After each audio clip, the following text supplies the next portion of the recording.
Well, there was shock and horror this evening after a 66-year-old California businesswoman was murdered following an argument about the rainbow pride flag she displayed outside her store. In a moment, we'll speak to her daughter, the daughter of Lori Ann Carlton. Everyone called her Lori, about the mother she lost and the love and acceptance her mom displayed with that flag and all throughout her life. But first, CNN's Josh Campbell has more on what happened.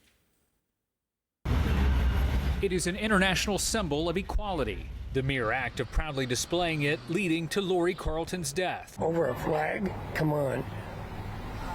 I mean, we've lost a lot of people in our country over our flags, and some people don't like them. 66-year-old Carlton was shot inside her Southern California clothing boutique Friday following a confrontation over the pride flag displayed outside the shop's entrance. This is absolutely devastating. No one should die for who they love or for standing in solidarity with love. Reaction to Carlton's death poured in on social media, including Hollywood director and friend Paul Feig, who directed films including Bridesmaids and the reboot of Ghostbusters. We are all devastated for her husband Bort and her family and the LGBTQ+ community for whom Lori was such a true ally. Governor Gavin Newsom posted, "This disgusting hate has no place in California." Carlton, a mother of 9 children, did not identify as LGBT, but advocated for everyone in the community. The organization Lake Arrowhead LGBTQ+ said in a statement, "She will be truly missed." Carlton's daughter told the New York Times the flag hanging outside the store had been removed numerous times by different people over the course of the past 2 years. Authorities say the suspect fled on foot, armed with a handgun, and was killed during an encounter with police. Detectives learned the suspect made several disparaging remarks about a rainbow flag that stood outside the store before shooting Carlton. The shooting comes as the LGBTQ community faces ongoing threats of violence and an unprecedented wave of anti-LGBTQ+ legislation in 2023, according to the Human Rights Campaign. New details just released after a deadly mass shooting at an LGBTQ nightclub in Colorado. It was so scary. I heard shots, broken glass, bodies. How? Why? You can draw a straight line to those murders from the hateful rhetoric and lies that have been spread about Drag Queen Story Hour. Police in New York are looking for this man. He's seen throwing the brick at a window of an LGBTQ+ bar in New York City. It is the 3rd time this same bar has had its windows smashed. After this video was released showing a woman getting out of a white SUV and setting a pride flag on fire in front of Little Prince restaurant in Soho, an arrest has been made. When hate is paired with a gun, the results are deadly. And when our elected leaders promote hateful rhetoric and push discriminatory policies, they foster this culture where this kind of violence is a result. Meanwhile, in this small California mountain town, members of the community are grieving the loss of the latest apparent victim of anti-LGBT hate in America. I never dreamed something like this could happen in this community. Josh, I understand police have just released some new information. Yeah, a significant update just moments ago from the San Bernardino County Sheriff. The suspect in this case has now been identified as 27-year-old Travis Ikaguchi of San Bernardino County, California. Authorities say it took some time to identify him because after he was shot and killed, he didn't have identification on his person. Now, as if we needed further proof this was an anti-LGBT act here, authorities say that at the store Friday afternoon, he tore down the flag outside of the store and was yelling, according to authorities, homophobic slurs. Carlton then confronted him. She was shot and killed. Authorities say that he fled about a mile away. He was firing upon sheriff's deputies who ultimately returned fire, shooting and killing him. Finally, it's important to note authorities say they have uncovered a significant social media presence by the suspect. He had an account on Twitter as well as an account on Gab, which of course is a platform that's popular with the far right. Authorities, Anderson, say that they found many homophobic posts on that account as well as anti-police posts. All right, Josh Campbell, appreciate it. Thank you. Joining me now is Lori Carlton's daughter, Ari Carlton. Ari, I'm so sorry that we're talking under these circumstances. Thank you so much for being with us. I'm so sorry for your loss. How are you holding up? I mean, well, me and my family are just trying to, take it hour by hour, trying to find some sense of normalcy and finding that that's the hardest part. Just coming to terms with the new normal without our matriarchy. I mean, your mom sounds like such an incredible lady. And her interest, I know, in fashion goes way back. I was reading she worked at Fred Siegel, like when she was just starting out. What do you want people to know about her?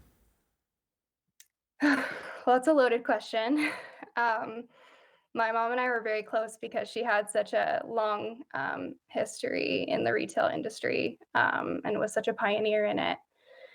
And I myself have been in the retail industry my whole life, and I owe that to her.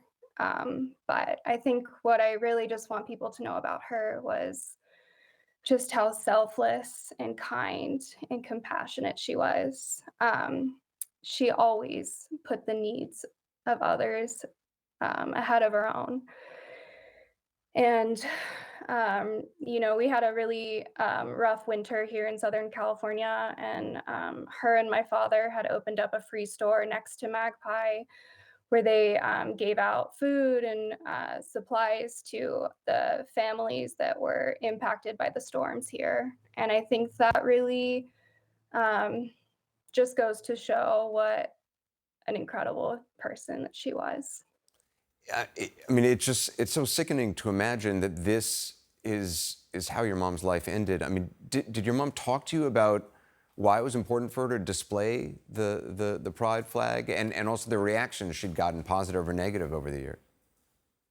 Yeah, I mean, I think for her, it was just something that was so important. And she was so fearless, and any negative reaction, she just powered through. The flags had been torn down before by different individuals, and she always went and ordered an even larger flag in response and put it up. So, um, you know, I I admire her and I'm so proud of her, and I know that she passed standing up for something that she believed in. Had she ever been afraid for her safety? You'd said some of the pride flags she'd put up had been torn down in the past. Was she ever afraid? No. Yeah. No, she was fearless and she was confident. Um, and she wasn't afraid to stand up to anybody. I read that your mom had actually ordered a new pride flag because the old one was fading. Yeah. When we arrived home on Friday night after the incident occurred, there was a package on the doorstep. And it was a new flag, and she had told my dad that she had ordered it because the one that had been hanging had naturally faded from the sun. Wait, I'm sorry. The new flag had arrived, was waiting on your doorstep when you got home after your mom had been killed. Yes. I can't imagine what that was like, even seeing that.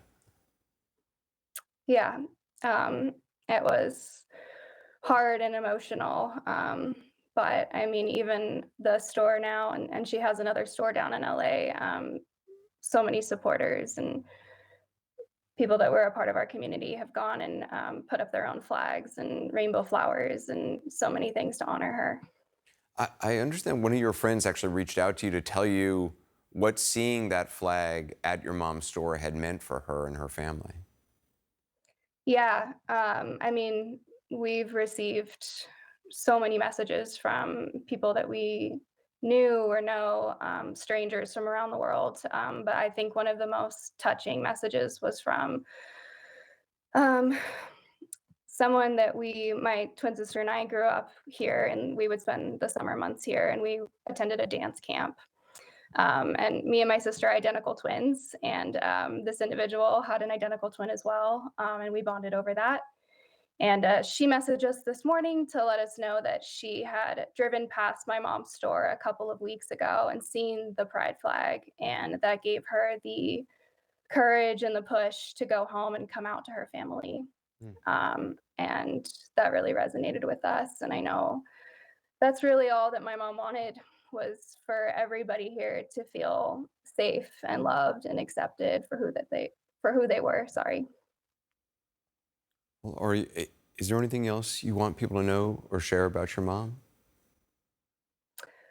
Yeah, I want to make sure that no matter what the circumstances were surrounding her death, that we just focus on who she was as a person, just beautiful inside and out. and that we all move forward by preaching love and acceptance and equality in her honor. I know I sure will.